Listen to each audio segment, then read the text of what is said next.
I hate to break the fishing news up here, Chuck, but I'd like to speak about the ice hockey. Congratulations, you're one of the 13 listeners of the Real Life Podcast. We just traded a migraine in for like an orgasm. Might want to mark that down, Chuck. Yep. All of my projects are on schedule until they're not. A member of the Nation Network of Podcasts. About as funny as we're going to get today.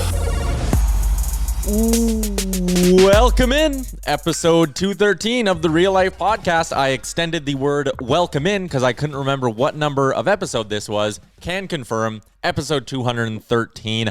I'm Tyler Yaremchuk. As always, this podcast is brought to you by Japa Machinery, local business in the heavy equipment game. And they're not just in the game, they're running the game. They're the best at it.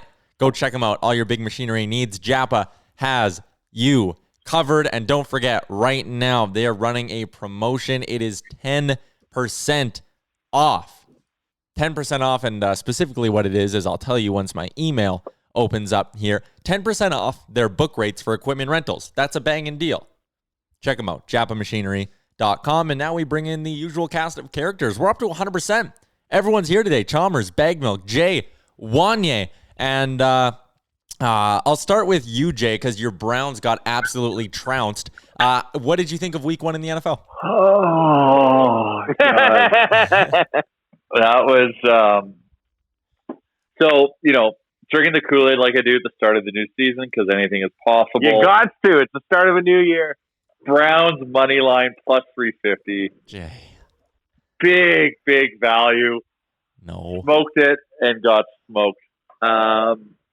Yeah, that was frustrating on a lot of levels. That game, I watched the whole thing just because I'm an Oilers fan, so I enjoy a good car crash. And I don't know, man. I don't know. I'm worried. I really want to believe in Bake, but I don't know if he's got it. I have OBJ. As much as I don't like OBJ, I have OBJ on my fantasy roster, and Baker overthrew him, misthrew him like every chance he got. He must have targeted OBJ like 10 times and just either threw behind, threw in his feet, overthrew him. Like, come on, man. Like, you're a professional quarterback. Like, it's okay if you miss the odd time, but like, Jesus. Yeah. I want that guy to be good so bad because of his personality. Like his commercial, the one where he's, helping the guy they're going to, for the insurance company, they're going to put all the seat covers on because it's going to rain. And then the other one where they got all the small bodies because they don't want to pay. He's got such a good personality. I want him to put it together so bad. I know. That's like the wrong metric, though, for your quarterback. Like, I love my quarterback. He's great in commercials. I love my favorite restaurant because the guy drives a blue car. Right, but he was dominant in college. Like, he's got the pedigree to be a good quarterback, but he's just mentally not there yet. Like, you can spook him. Like, if you rush that guy, he's gonna fuck up. Still, more I want him to be good so that his personality, because you can't have a personality like that and be bad. So he has to he's totally reined it in, and so he has no personality. But wait, isn't there a baseball player for San Francisco that was supposed to be amazing, and he signed a massive deal? Then he was terrible, but he's such a good guy that they keep him around. You're thinking, I think, of Barry Zito, but I don't think he was marketable. Barry Zito, good guy in the room. I'm trying to. Yeah, I'm not sure exactly. That's who it is. It's Barry Zito. Oh, it is Barry Zito. Barry Zito was a good guy. I really enjoyed week 1. My betting didn't go very well. I did okay in fantasy. I won my matchup in our real life fantasy league. Barely. I beat Dave by like 6 points, assuming he doesn't have anyone playing tonight. He does not. So I beat Dave by 6 points. It was, great win for me. Chalmers, you are probably in the matchup of the week in that thing, though. You're currently up by 7 on, I believe that's Electronic Jordan, and you have Derrick Henry and the Steelers defense going up against Saquon Barkley. That's going to be a good one as well. Saquon Barkley and Melvin Gordon, and and Boswell. Fuck. And the kicker. Yeah. Yeah, you might be in trouble.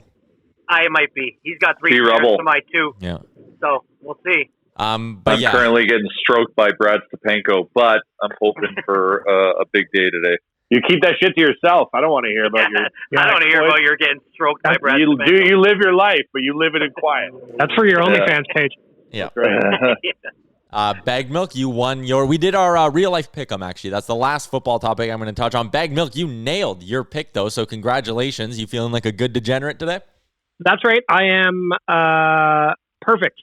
Yeah. This NFL season. Did you say mine on Thursday? Yeah, I did. So you nailed yours, Chalmers. Jay missed his. Damn right Browns plus 8.5. I led with my heart on for week one. Yeah, just like all good gamblers, you bet with your heart. What were the bets here, Remchuk? Week one always. After that, I'm going to be money. Watch. So if you would have listened to Real Life and bet every play we had, you would have been 500 because Bag Milk had Ravens minus 8.5, and then Jay had Browns plus 8.5.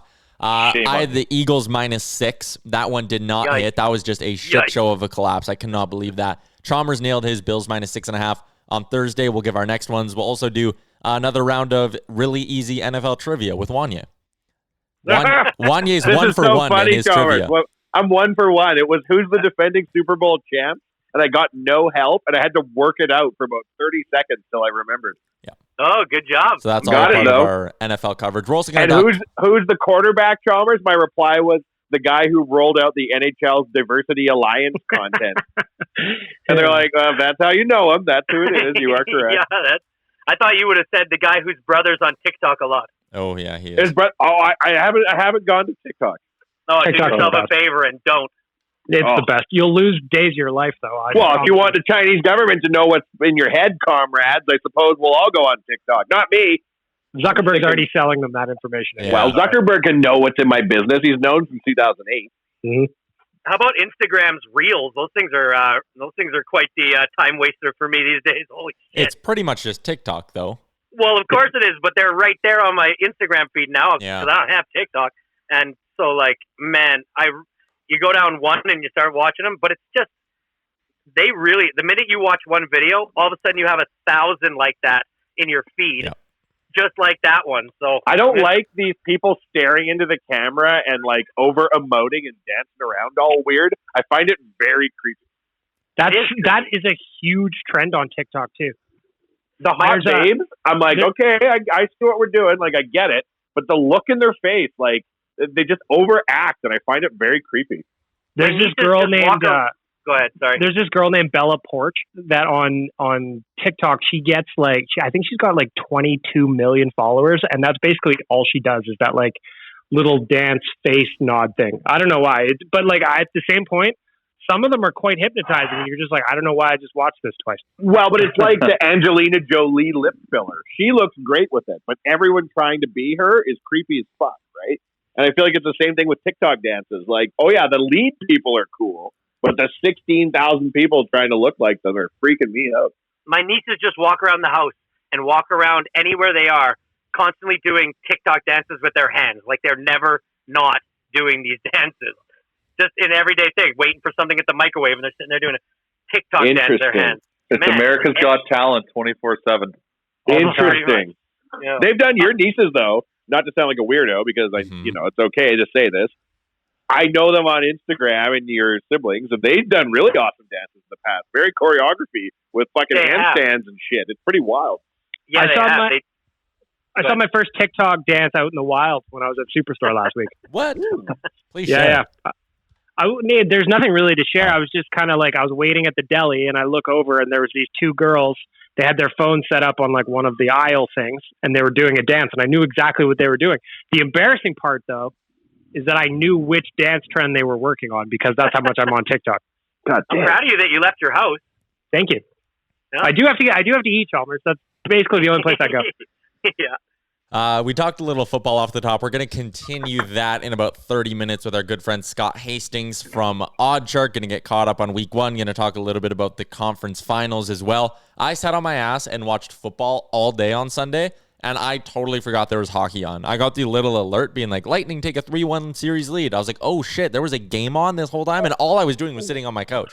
But the NFL just dominates.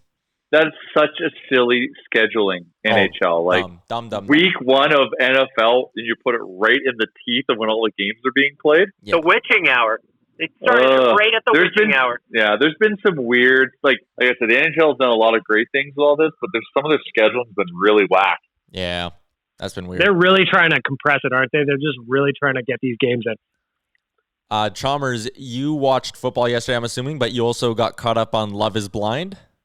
Oh my! No, it's not Love is Blind. Love Island? Love Island. Okay. So my day yesterday consisted of going to hockey evaluations for my 7-year-old, and then got home just in time to watch football. And then for the afternoon games, I went to my brother-in-law's house, and so we didn't have the problem of not being able to watch the hockey game. He's got 4 TVs on his wall, so we watched all 3 football games and the hockey game at once with the volume on.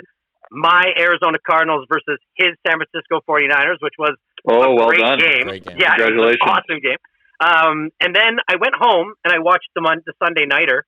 And after that, I had to catch up on Big Brother. And I don't know if anybody else is PVRing Big Brother, but I did the cardinal sin that you do not do at the beginning of football season. And that is I did not extend my PVR. And so the football games go late. Therefore, my hour block of Big Brother was 30 minutes of 60 Minutes and then 30 minutes of Big Brother. So I was able to go to the 9 o'clock and record the last half of it. Yeah. Well, what that did was when that finished, Love Island started. And I've never seen this show, but I was kind of just sitting on the floor and like stretching and remote was far away, so I didn't change it.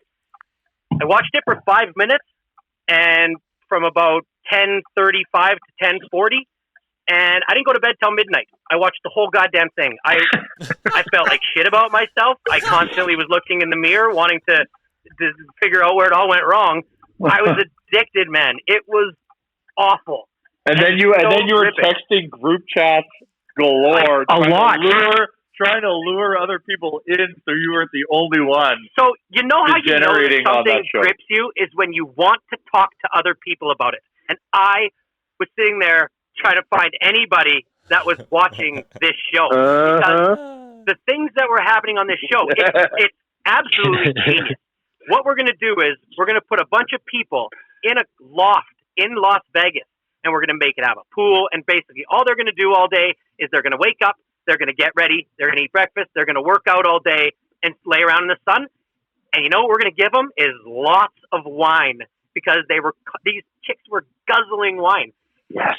And so, what's the best thing to do when you're tipsy after about 3 drinks? Get a sombrero.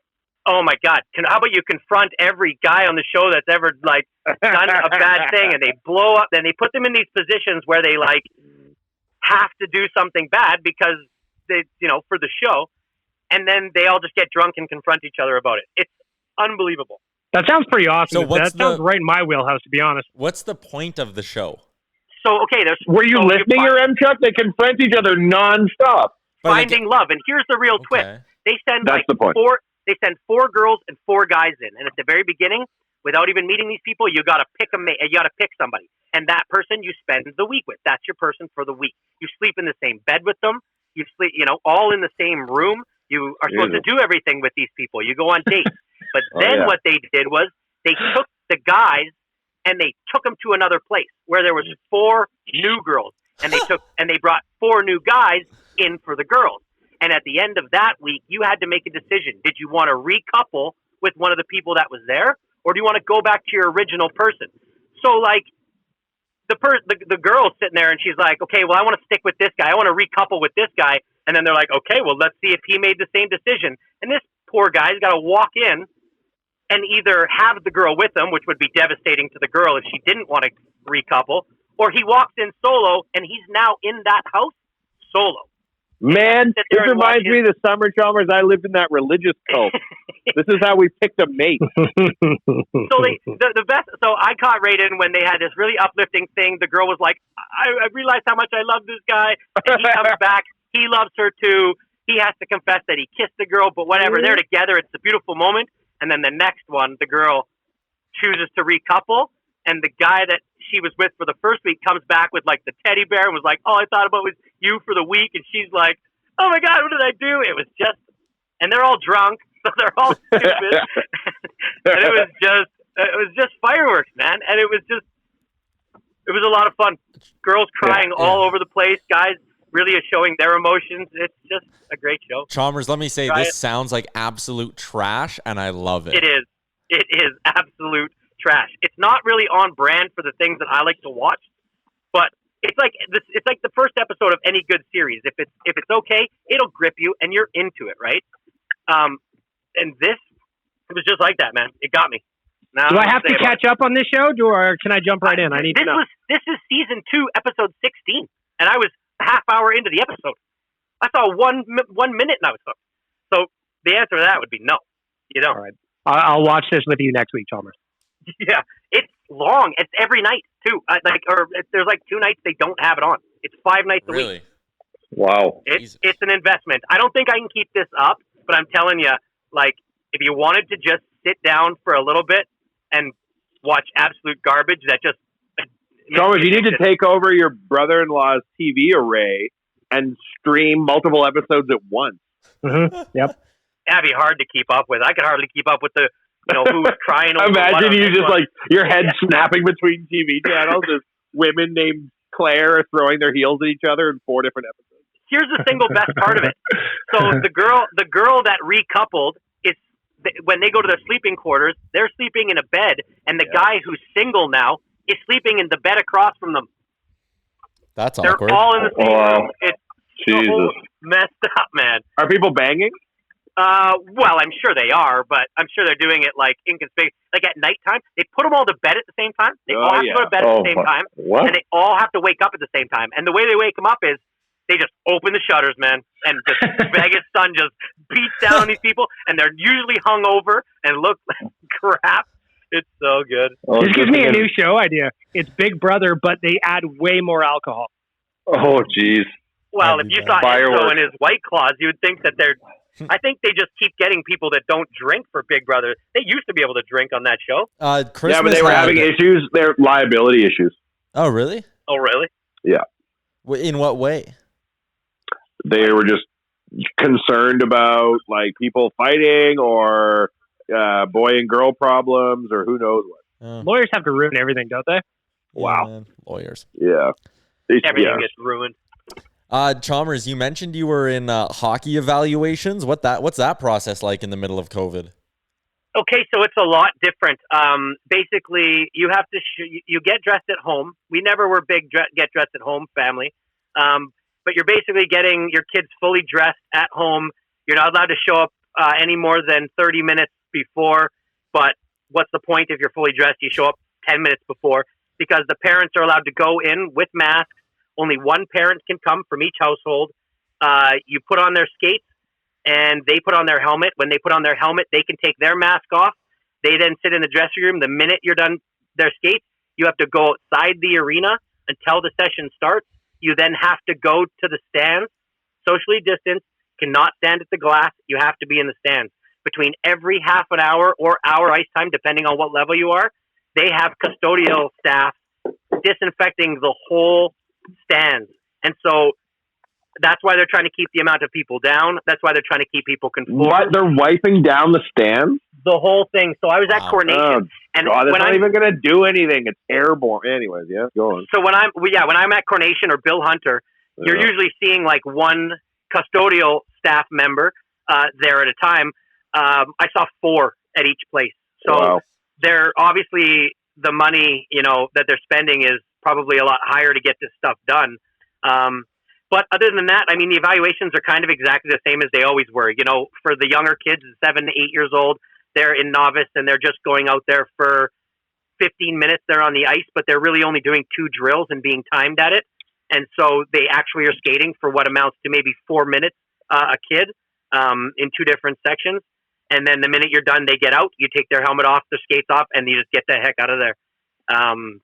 So that's how it is. And we haven't really been told as to how we're playing. I believe that some of the community leagues have said that they're not actually going to play other community leagues, that they're only going to play each other.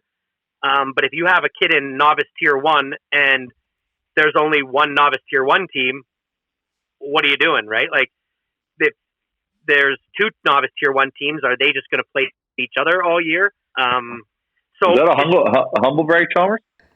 No, he's not in novice tier 1. No. He's not in novice tier 1. Sure. I'm novice tier 4. Because in novice tier 4, sometimes they have like 3 or 4 teams. Because there's probably 140 to 160 novice age kids, which is U9, so 7 to 9. There was I heard a rumor that they were going to take all the kids and just make like 10 even teams. Oof. So there would be tier 1 kids on it, tier 2, tier 3. Yeah. The face that your Chuck just gave, even though this is a podcast, is one of, a little bit of a wince. You know, I'm not sure how that's going to work. The development's going to be stunted for, the top and bottomers. Well, not even man, that, when we pay the price for this shit, the 2032 draft. But not even development, just like the enjoyment. I think of myself at that age not being a good player. If I suddenly had to like play out of my element or with kids who were just like embarrassing me every game, even if they're on my own team, right? Like that wouldn't be fun. No, it'd be totally demoralizing. I mean, so here's my son is now in first year, Adam, and I thought it would be a really good idea for his just his development and just for him to get an idea of there's a massive growth spurt that happens, I believe, at the age of 10 years old, because second year Adam kids, which is they become like 10 and 11 years old, they're way bigger and way stronger than the 9-year-olds, right? So I just wanted him to see. So I had him go into the tier 1 Adam tryouts, and it was eye-opening for him. He saw a whole new world of hockey player. Kids that were in grade 5 when he's in grade 4 are light years ahead of him because they've had that growth spurt, right? So if you were to do that in Adam, where you mangled up everybody, the top and the bottom, the difference in that spectrum would be enormous. And I'm not sure how that would work. So it's going to be an interesting year, man. There's been not much communication. I don't blame them for it because it's a difficult situation to deal with. But so we're just going through tryouts, I think, just like we normally would, and then we'll find out in about a couple of weeks what's going to happen. There's no right solution. I think the big thing is just create something that gets the kids able to play hockey, and then just try to create the best version. But there's no right solution. Yeah. So there's one thing I'm seeing these kids rolling with literally these days that I wish I had as a kid, and that's those rollerblade skate guards. Oh yeah. Yeah. That's coolest thing ever. Oh wow, that is genius. Oh my god! So those kids are getting. I would have been a home dresser until right now. Wow. Yeah, I'm seeing kids get straight out of the car with them on, and then they're just rollerblading into the rink. Sometimes I watch them try to navigate the stairs, and that's a little difficult. But it's pretty cool. They're hard to find right now. You can't. I bet you they're in short supply. Yeah, anything like optimizing home dressing life, I bet you is blown off the shelves. So, Chalmers, I was talking to Jay before we started recording, but are you no beer league for you guys this year? Because you would have had to choose, right? You can't coach and play beer league. So I can't coach or play beer. So you can only do one thing that's a cohort sport. Mm-hmm. So I have 2 kids in hockey, which I have been coaching ever since they started. And if I coach one, I can't coach the other, and vice versa. Gotta choose a favorite. Who's the better player? Yeah, if I play men's league hockey, I can't coach either of them. So I'm kind of glad. I don't know what's happened with our league, but our league was like, it was on, and then it was off, and then it was on again. Mm-hmm. And I'm not sure our team has taken the year off because there's a lot of people in my position, and I think a lot of people that were just nervous to be in the rink. Yeah. So my beer league's on, and last night I had our managers meeting, and they laid out basically like the return to play protocol. So to stay in the cohort, basically our schedule is going to be for a 2-week, and I really hope I'm getting this right for the CCRHL's sake, and I'm not spreading bad info, but what I got from the meeting was for basically 2 to 4 weeks, you're going to play the same 2 teams. So you'll play them each 3 times or whatever, and then you get a 2-week break for you to like rest and become like un-COVID, like so you can be eligible to enter a new cohort.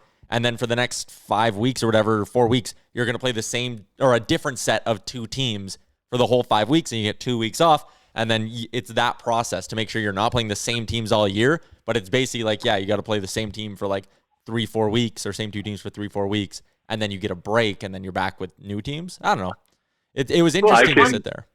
I can assure you, I can guarantee you, rec league hockey fights in that model are going to skyrocket. That's exactly what I was just going to say. So are you ready for some of the stuff they laid out? Because you're going to laugh at this. So You can't be in the ring 30 minutes prior or until 30 minutes prior. Standard, need to have a mask. Spectators are allowed, they need a mask. No showers and no water fountains, apparently, which is interesting. They're limiting your roster size. There's no spitting on the bench. And if you're caught spitting on the bench, or if the guy comes in to clean your dressing room after and sees spit everywhere, they'll fine you. So you're being told not to spit, which again makes sense. Fair. You need to close the door behind you when you leave the penalty box because the attendant won't do it. So you need, when your penalty's out, you need to like reach in and slam the door, and then you can go back on the ice. The last one here, this is, and I was confused about this one. I didn't ask more at the meeting. I should have. So what I got is referees are being told they do not have to break up scrums. They can just, they do not need to get in there. Oh boy. So Perfect. they're putting, so it is your job to break up the scrums. Yeah. So you're going to let the people creating the scrums have to break up the scrums. So let me change my statement.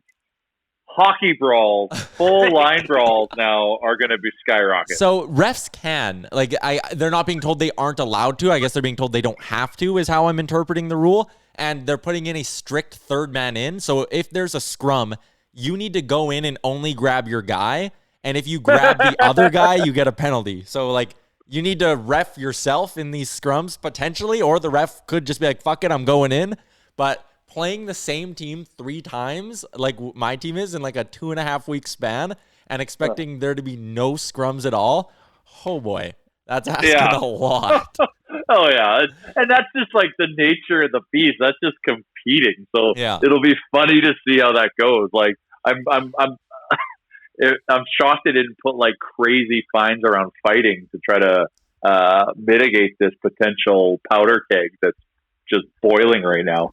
They did have to say if you spit on another player, you are done for the year. No questions asked. He said they had to kick one. That should be every year. That should be in the NHL. But he said that they had to kick one player out of the summer league because he spit on someone. I'm like, can you imagine it? Like you guys said, at the best of times, spitting on someone is awful and should not be done. Can you imagine in a global pandemic being like, hey, fuck this guy, and then just like spitting a loogie in his face?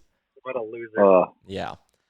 So yeah, my beer league season gets going on Wednesday actually, and I'll report back with how many scrums there are, but it will be it'll be interesting. Maybe set up a camera in there somewhere so we can throw that up on Hockey Fights. For anybody that doesn't know why we think scrums will be, it's when you play a team and there's some bad blood.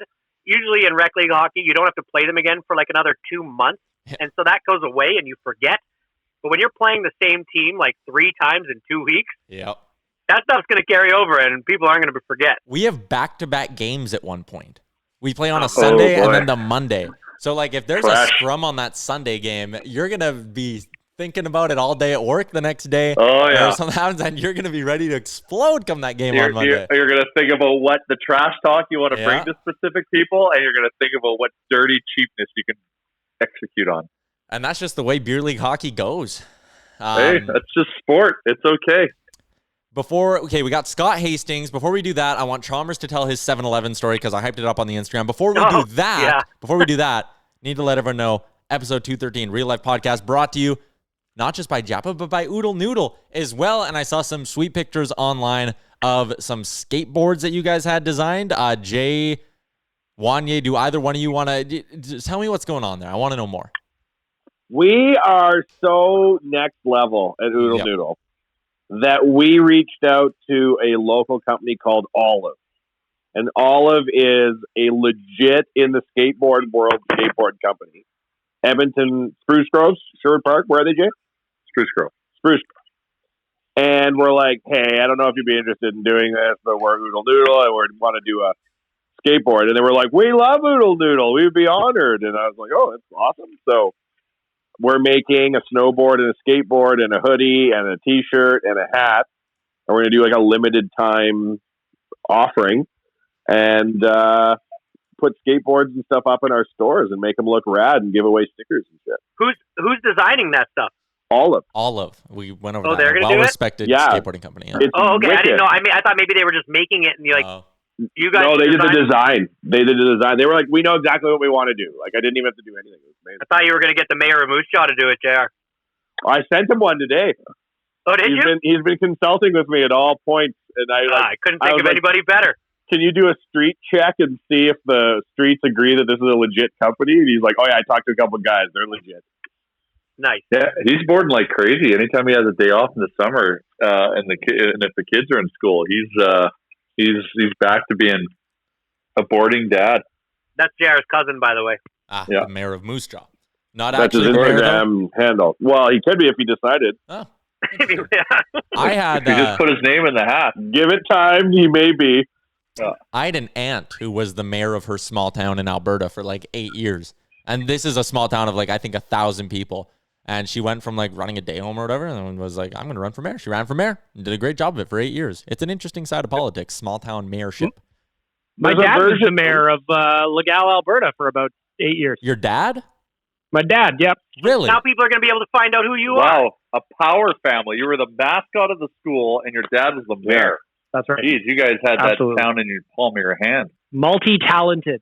Sometimes I think about going to a small town that has like one commercial building that's for sale and moving in there and being like, now I start doing things here. And then being like 100 and it's a town of 5,000 people now and everyone's awesome. I don't I'm think going to anyone... suggest Two Hills. I got family out in Two Hills, so if you need a place to crash, I'm sure they'd say no to me, but you know, I know people there. One of my favorite people from things Legal, ever. Paul Lorio. Look at that.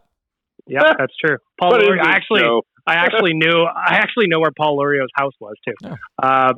Notable, one of my favorite things about Two Hills, though, specifically, Wanya, if you want to go in there and become maybe a mayor type candidate. No, but I'd never run for mayor, but I'd have a proxy, you know what I mean? Yeah. And I'd be like, oh, it's Phil's the mayor now because I say so, because I'm in the only building in town. One of my favorite things I ever read about, well, actually, there's two about Two Hills. One, depending on what day Halloween falls on, which is good looking forward, they will never have Halloween on a weekend in Two Hills. They move it to the Friday. Hold on. You can't, what? How can you change the date of Halloween? Because Two Hills has that kind of clout. Yep. Yeah, Two Hills, they'll just move it. They'll move it on you. If it's December or October 29th, you're going out for Halloween. Also, this review of the Two Hills pool is probably my favorite thing on the internet. Why do you have this at the tip of your tongue? I bookmarked this when Chris the intern, bless his soul, when he used to work for us, I had this bookmarked on my laptop, so I would read it to him every now and then. All right, go on. Two Hills pool. Very nice pool. Lovely people. But I got athlete's foot. Chris the intern from... Hold on. How often did you guys read this to each other? I wrote at least once a week, probably for a while. It was it's my favorite thing that I found on the internet. Wow. Isn't the Halloween thing even one step further? It's also like you can only trick or treat between like the hours of 3:30 and 4:30 or something like that. Yeah, it's like 5 and 7 or something like that. Yeah, well, I have the bylaw saved on my laptop somewhere. Very controlled. Why are you so into Halloween in Two Hills? Because you know what? Sometimes you find these little nuggets of gold from a small town Alberta, and you cherish them. And in my town, with only one building, I'd be like, you know what? I'm going to start up a food truck, and it's open until 7 in the morning. Who's going to tell me different? Nobody will. So, Chris the intern from Two Hills, I have family in Two Hills, and it turns out my aunt actually taught Chris the intern when he went to school. Small world. So I matched with a girl on one of the dating apps. I don't remember which one at some point. And there was a picture. One of the pictures was the group shot of us from Winnipeg when we went to the Heritage Classic. Seriously? And she says, yeah. And she says, I know that guy that's standing beside you. And it was Chris the intern. Yeah. You put Chris the intern in your dating app photos? It was a cool photo. Greasy. Am I in your dating app? I'm not a serial killer. Well, you didn't come with us to Winnipeg, did you? Yeah. Are you trying to use Chris the intern to meet ladies? Are you hoping maybe girls think you're Chris the intern and melt for you? That's Actually, fair. I'm pretty sure. I need to look at the photo again, but I'm pretty sure Jay is also in. Wow. Well, if it's a group, how do they know which one's what guy they're talking to then? Just because there are multiple photos. It's not just. It's not that I just put up one group photo and it's like choose your own adventure. It wasn't like that. Well, Bag Milk, if I'm in the photo, how am I doing on the app? You're assisting like crazy. Yeah, assisting like crazy. I need all the assists I can get. You know. That's fair. All right, you want this? Yeah, I want this story. I want this 7-Eleven story before we get Scott Hastings. So I was a little nervous when all of a sudden I saw you say a great story. It's not. It's more of one of those stories that I was going to jump on and just tell because I have awkward encounters. at places. It's what you do. It's what I do, and I don't ask for it, but I see them coming, and I think almost sometimes trying to stop them from happening creates them even worse. Like that one at Tim Hortons that you had with a guy. That was a good story. The girl paid for my shit. Yeah, that one. Try to be a nice guy. Anyway, so this is also going to enlighten on how my fitness regimen has been lately, because I went into 7-Eleven, of course, to get my Slurpee, and it was lunchtime, and I don't know if you guys have tried the pizzas at 7-Eleven. Not bad, okay? Not bad. What they've done is they've now gone to mini pizzas, so they're small, and they're 2 for $5. And when 7-Eleven and you're trying to be quick and you want a pizza, they'll do, okay? Now, I like my pizza a little crispier, and so when I look at them, if they've been sitting in there a little longer, that's an A1 pizza for me, okay? So there was 2 crispy pepperoni pizzas that I could tell had been sitting there for a couple hours, right up my alley. So I say to the girl, can I please have those 2 pizzas? She says, and there's a language barrier here, and that's kind of where this whole story arises from. She says, I'll make you 2 new ones. And I said, oh no, that's okay, because I know what she's going to do. She's going to put them in the oven for 2 minutes. They're going to come out doughy as all fuck, and I'm going to hate them. So I say, no, I just want those 2. And she goes, no. And she turns around and she puts 2 in the oven. They're the mannequins. You can just, I'll just take those 2. And she walks into the back room.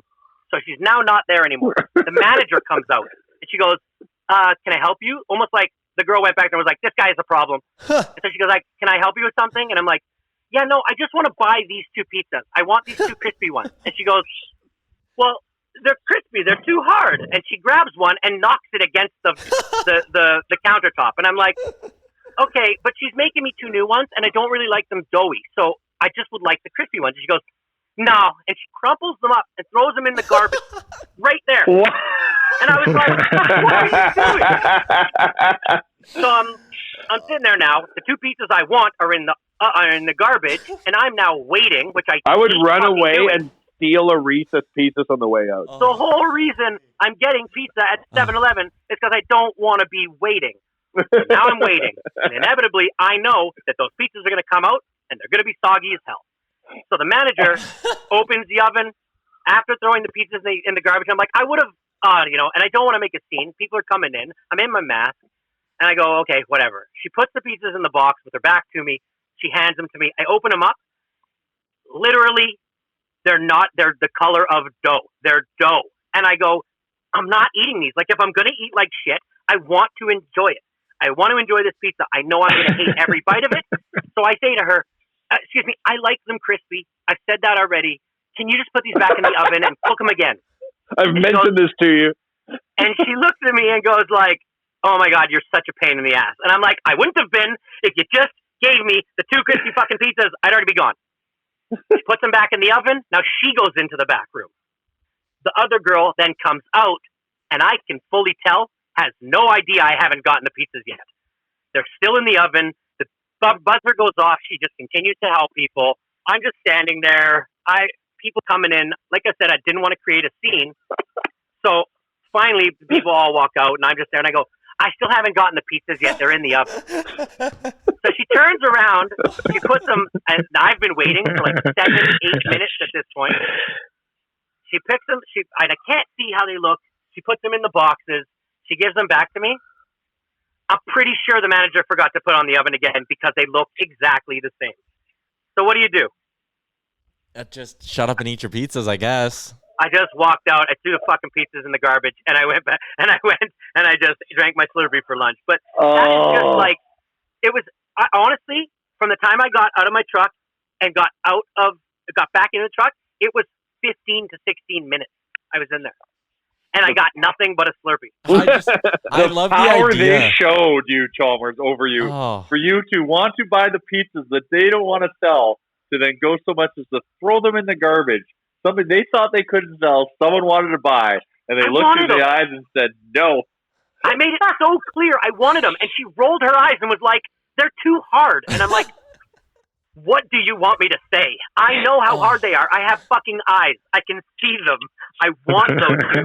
And so then I'm just like, some people like their pizzas crispy, like, you know, and she's just looking at me like I'm the biggest weirdo ever. And all I wanted was the two pizzas I saw. That's it.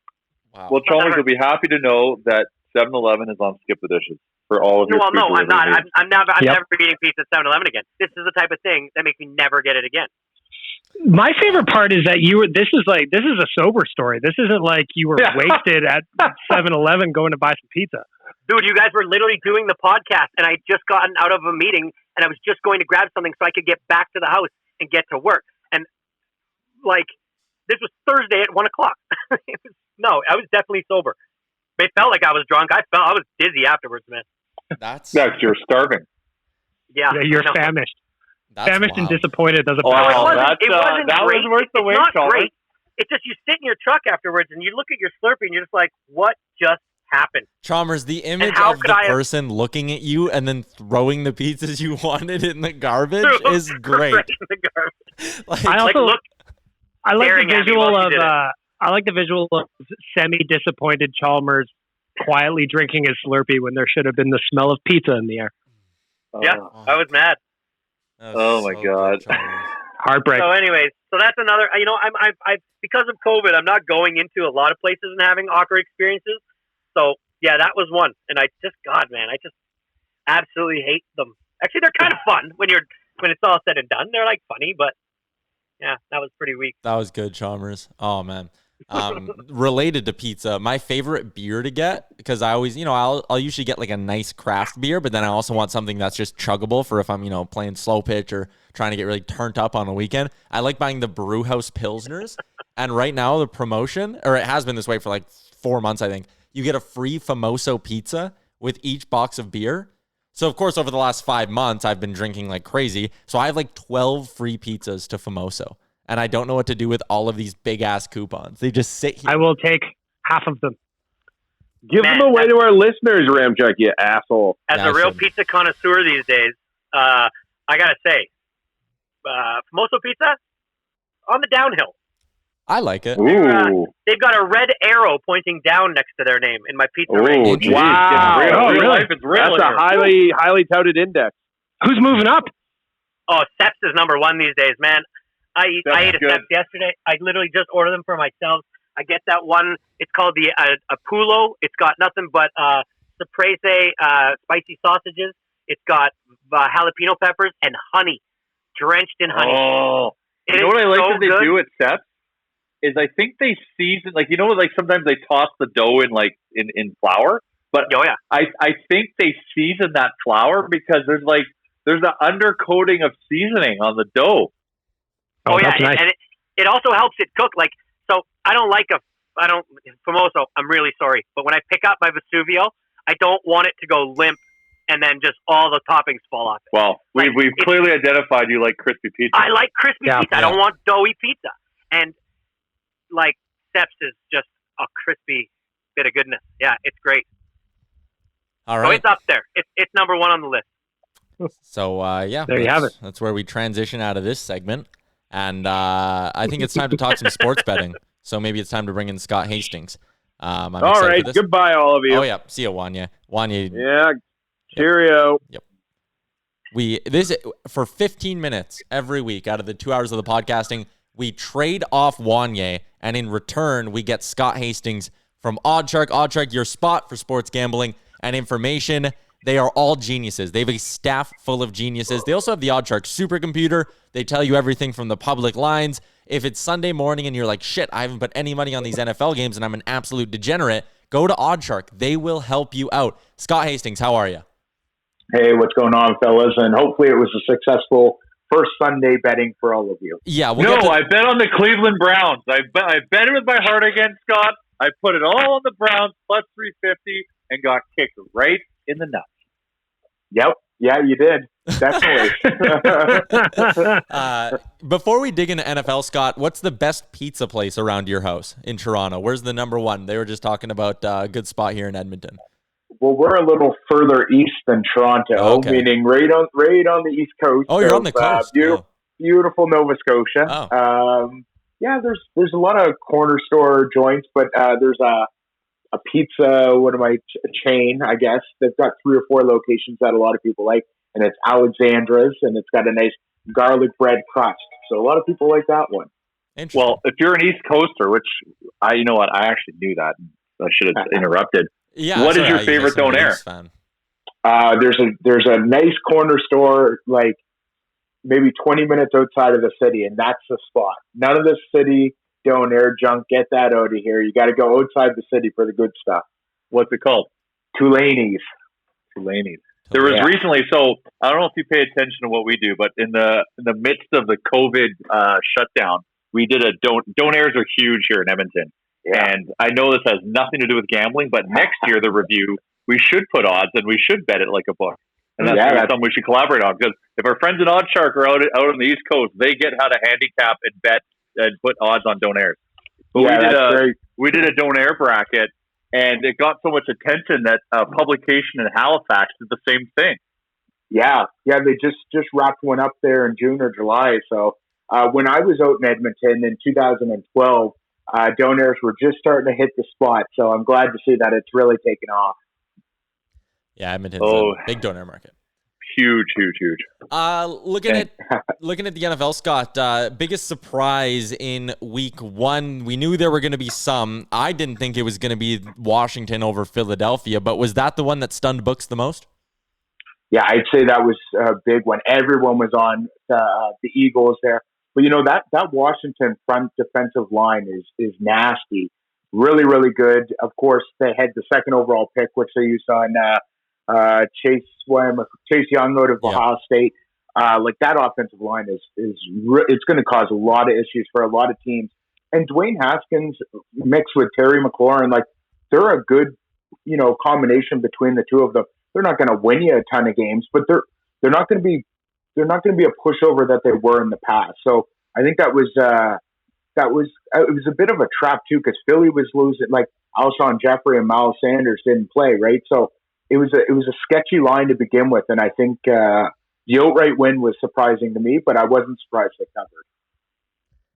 Interesting. We're 1 week through here. I want to talk about some week 2 lines, then we're going to talk hockey. If any of you three have anything, feel free to hop in as well. But how much will 1 week, will it change like futures bets, Super Bowl odds, or anything like that at all? Or how long does it usually take until like week-to-week results start having a bit of an impact there?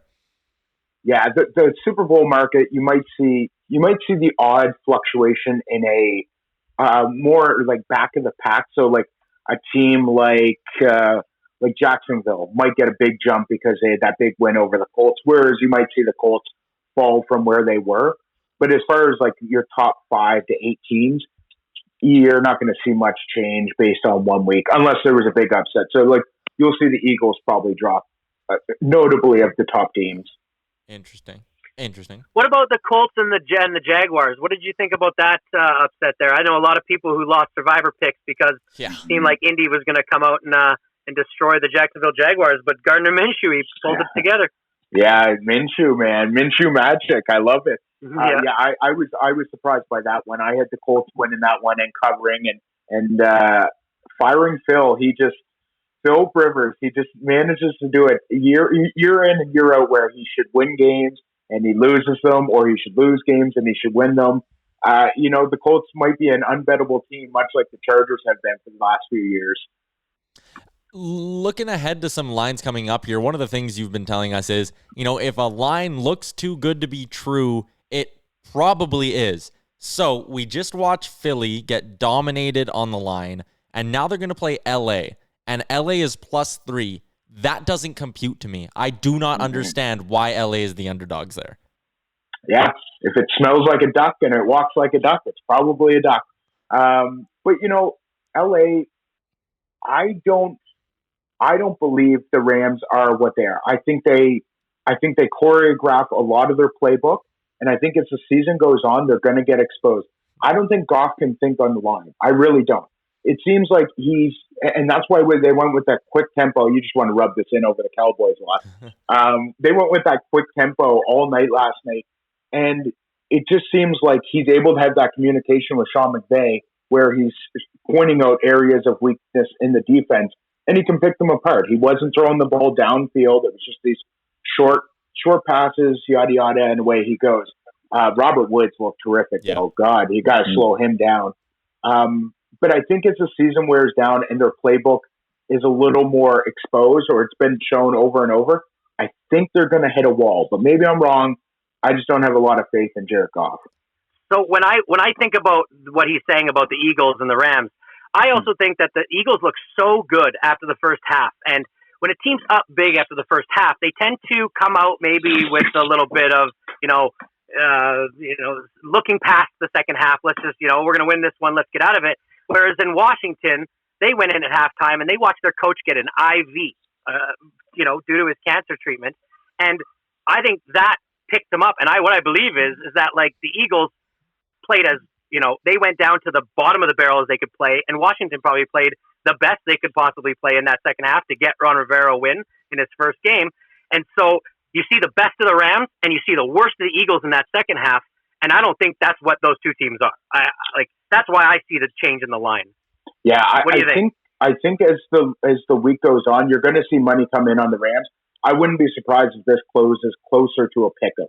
Because I do agree that the 3 points is large, because I don't think both teams are overly that good. Maybe if the Eagles get healthier, they'd be worth being the favorite, especially being the home team. There was this narrative that came out leading into week one that all the home teams are going to dominate. I don't know where that came from, but I believe they went somewhere in the vicinity of 7-4. Is that correct? Something in that range. So it wasn't like that was like a normal NFL Sunday that you would get majority of the home teams are going to win. Like it's simple logic. Like that's usually how it goes. But there was this narrative that they were just going to sweep the board, and that was far from being true. Yeah. Scott, last week you gave me my beginner betting question of the week was maybe looking at some money lines as a good start for NFL betting. Mm-hmm. What about the flip side of the ledger for my beginning bettors? What should we be avoiding at all costs when maybe we still don't understand what's doing yet when it comes to betting on football? Listening to your heart. Yeah, blindly betting a 10-leg parlay, that's probably not a wise decision. Parlays is one that you should probably avoid beginning, just because if you're struggling to pick one game correctly, you're not picking 4 games correctly. Sure, you might get lucky here and there, and you might win $150, $200, and you're like, hey, look, I'm good at gambling, but you've lost $300 on doing these parlays over the long run. So I would recommend staying away from parlays until you start getting more comfortable and getting essentially better.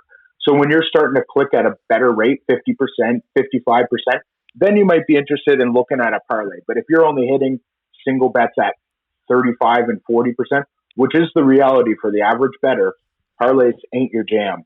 The other thing is alt lines. A lot of people will say, the Rams are +3. Well, I'm going to take them to win outright. That's a bad example. Steelers are -6 tonight against the Giants. I'm going to take them to win by -9. I think the Giants are horrible, yada, yada, yada. If you're not a strong bettor and trying to give more points, it's not worth your risk at this point just for the extra value. Stick to the basics, stick to what the book's giving you, and go from there. So, Scott, I was going to talk to you about tonight's game, the second half of the doubleheader. We got the Tennessee Titans, who are a -3 betting favorite over the Denver Broncos, who are at home playing in Mile High.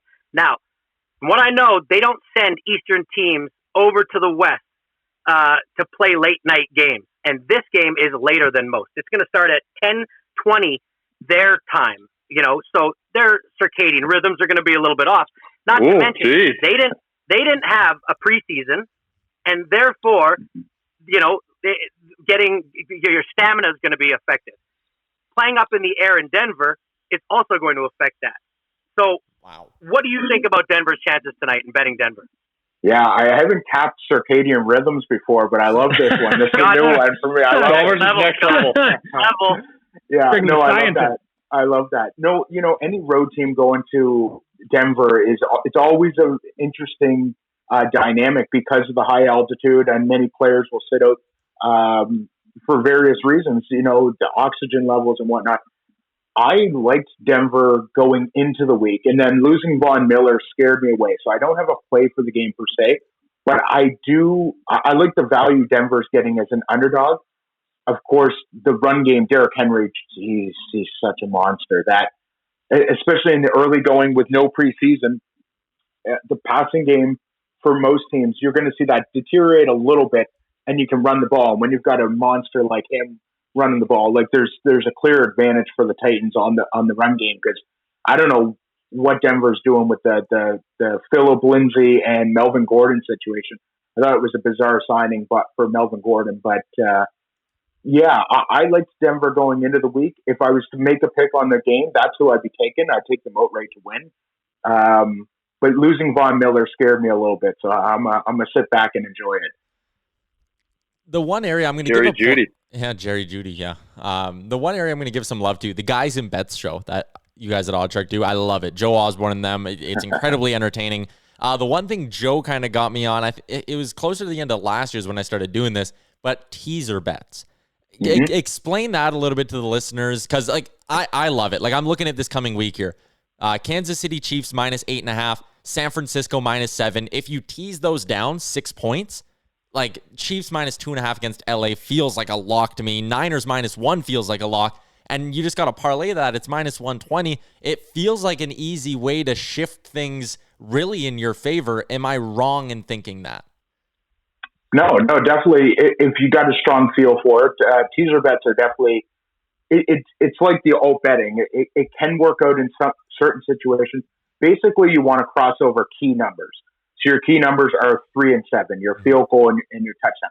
You never want to tease an underdog to a favorite. Don't do that. Because if you're going to take them, just take them to win. Yeah. Right? You're not going to take a +3, give them 6 points, and take the -3. No, just take them to win outright as a plus money underdog.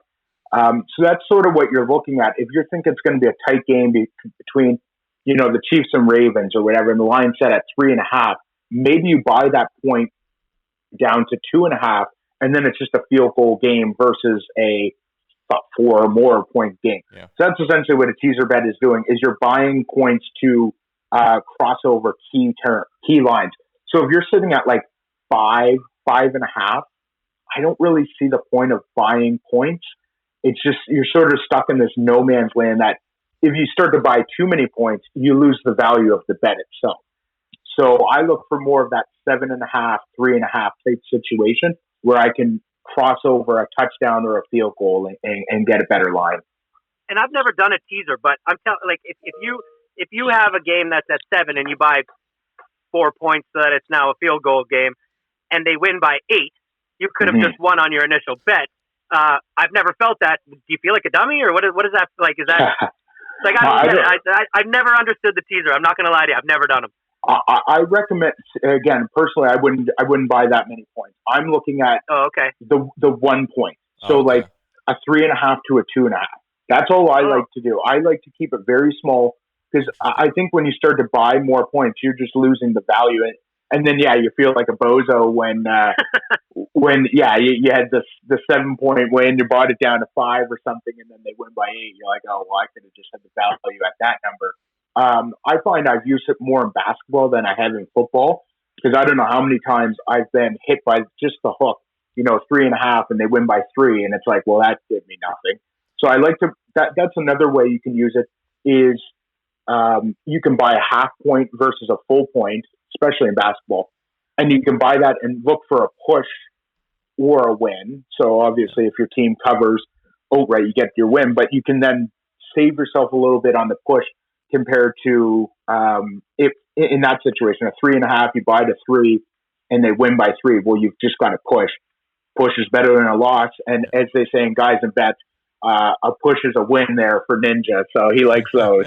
Oh, yeah. We spent a ton of time on NFL, so I have one hockey one for you. Then I'll see if anyone else has a final question here. But I'm looking at the Lightning; they're like -160 now to win the cup.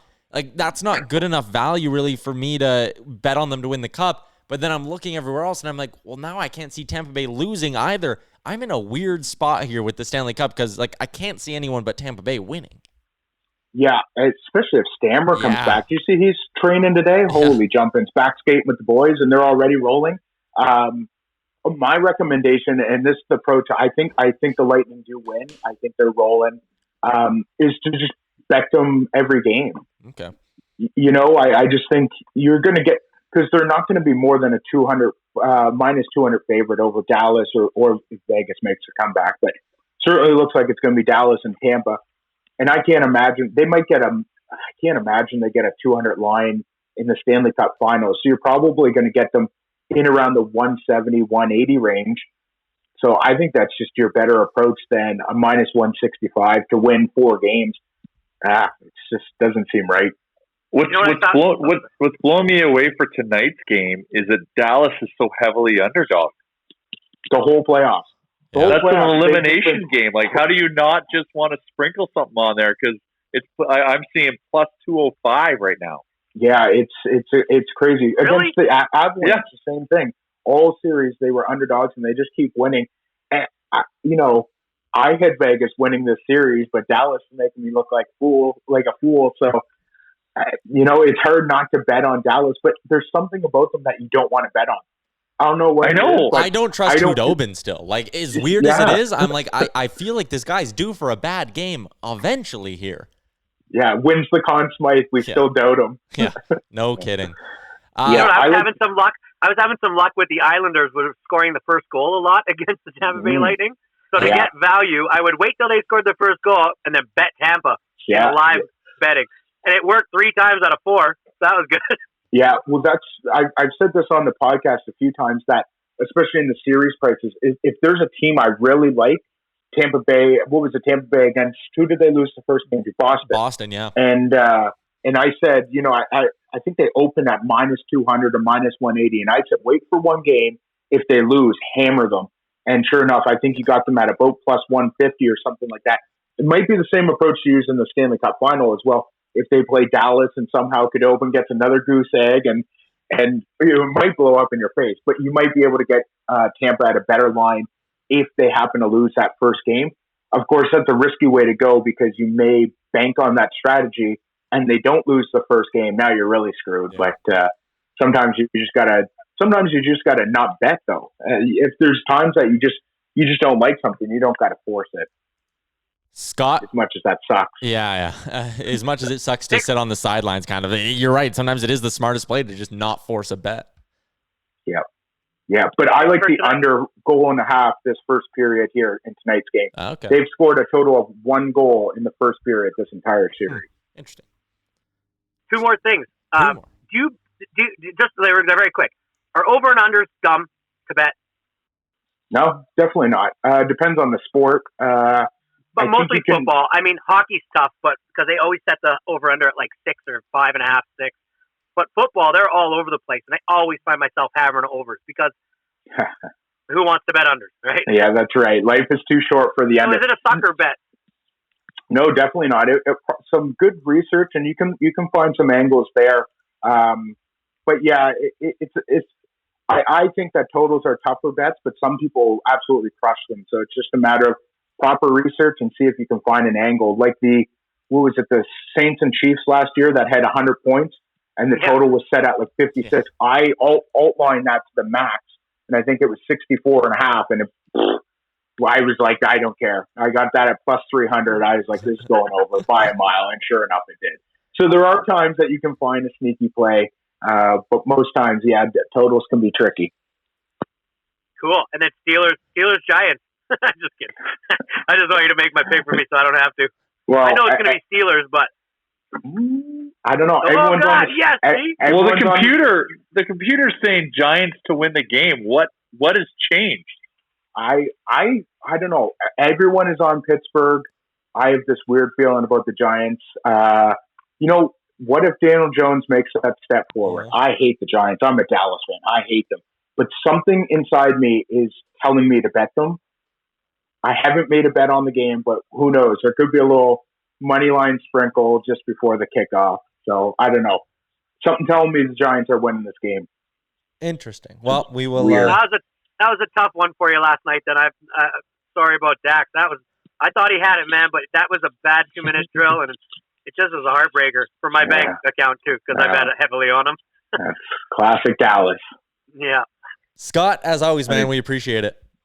Alrighty, take care, guys. See ya. There you go. Scott Hastings from OddsShark. Check him out if you want to bet on the Monday Nighter or if you want some good plays for next week. We will be we'll be talking about it all here over the next or on Thursday as well. We'll touch on it. We'll give you our locks. That is some good betting talk though. Scott Hastings, smart man. Oh, I really need Saquon and Juju to go off today for fantasy. Have any chance? Oh God. Jeez. Do I ever? Are we gonna still do some Big Brother today or no? No, let's save it for Thursday because we're already at an hour 5 today. And okay, good. Yeah. I don't know if I have the emotional level left for that. Yeah, Tyler, what are you doing, man? Yeah, we'll get to it. A lot of what you're doing. Yeah, they'll figure it out. We'll talk about it on Thursday. There'll be some results to chat about in Big Brother, at least after a veto and all that. So we'll chat about that on Thursday. We'll give you our locks of the week on Thursday. I had Oilers rumors written down here. So let's talk about it. No, we're saving it for Thursday. That'll be Thursday's show. That's my ultimate tease. I've got something I want to bring up in terms of, and it's hockey related. So could wait till Thursday. So I'll have to readjust the reminder on my phone to talk about it. Okay. But an idea around next season. Sounds good. That would be stressful for all of us if it happened. For Chalmers, Bagged Milk, Wanye, Jay, I'm Tyler Remchuk, episode 213 of the Real Life Podcast, brought to you by Japa Machinery. Don't forget, right now, if you're in the need for some equipment rentals, they are running a promo. It's 10% off their book rates. Give them a shout, give them a call, check them out online. You can even follow them on Twitter and Instagram. They got some sweet photos going up of big machines. I like them. Episode 213 of the Real Life Podcast. Thanks for tuning in. It is over. Great job on making it through the entire hour of the Real Life Podcast. Don't forget to like and subscribe wherever you get your podcast from.